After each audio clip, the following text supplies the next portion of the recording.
Il y a eu un crash d'avion hier du côté de la RDC Congo et dans cet avion-là se trouvait le ministre des Mines de la RDC Congo. Oui les amis, hier on a tous vu la vidéo aussi circuler sur internet où les passagers de cet avion-là, ils étaient au moins 20 à l'intérieur, y compris le ministre des Mines de la RDC Congo. Dieu merci, tous les 20 personnes à l'intérieur de l'avion sont sorties 5 et sauf. Là vraiment on peut rendre grâce à Dieu, gloire à Dieu comme on dit souvent.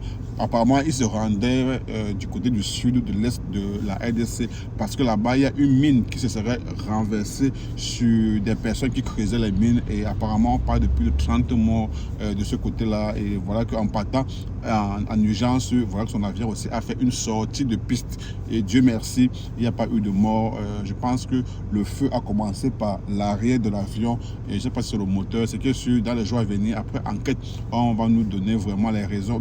Qu'est-ce qui s'est passé pour que l'avion puisse prendre feu, comme vous pouvez le voir en ce moment-là. Voilà, on dit parfois dans la vie, quand c'est pas ton jour, c'est pas ton jour. Bien qu'on toujours eu à dire que l'avion reste le moyen le plus sûr comme transport, mais quand ça fait un crash, vraiment les victimes, donc vraiment Dieu merci, les 20 passagers à l'intérieur de l'avion sont sortis sains et saufs. Alors ensemble, on écoute la vidéo et après on revient.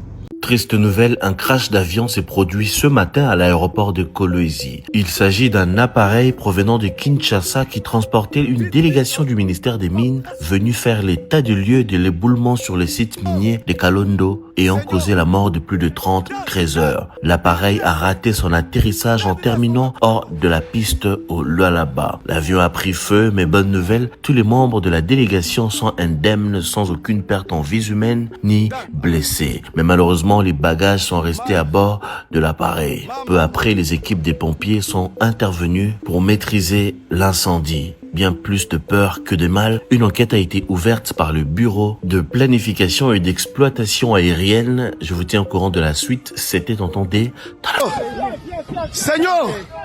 Seigneur! Vite, vite!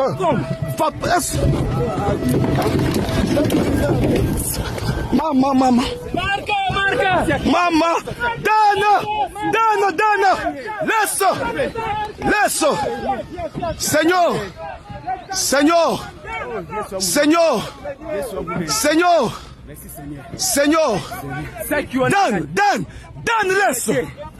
Dan, laisse! On va trouver un autre.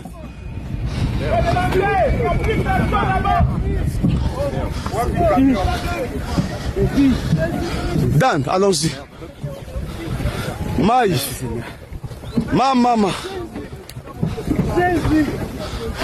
Dégagez de là, s'il vous plaît, dégagez. Alors, ensemble, on a écouté la vidéo, donc voilà, vous avez écouté tous. Ce n'est pas un fake, ce n'est pas déjà artificiel le montage, non, réellement, il y a eu ce crash-là du côté de la RDC Congo. Bien que en ce moment, le Congo est en joie après avoir éliminé le Cameroun et le Nigeria pour pouvoir jouer le dernier barrage, pendant que le peuple congolais est content. Voilà que ces événements malheureux arrivent aussi. En tout cas, on dit toujours tout ce que Dieu fait bon et j'espère que ça pourra, la joie qui anime nos frères congolais en ce moment va continuer, bien qu'il y a ces petits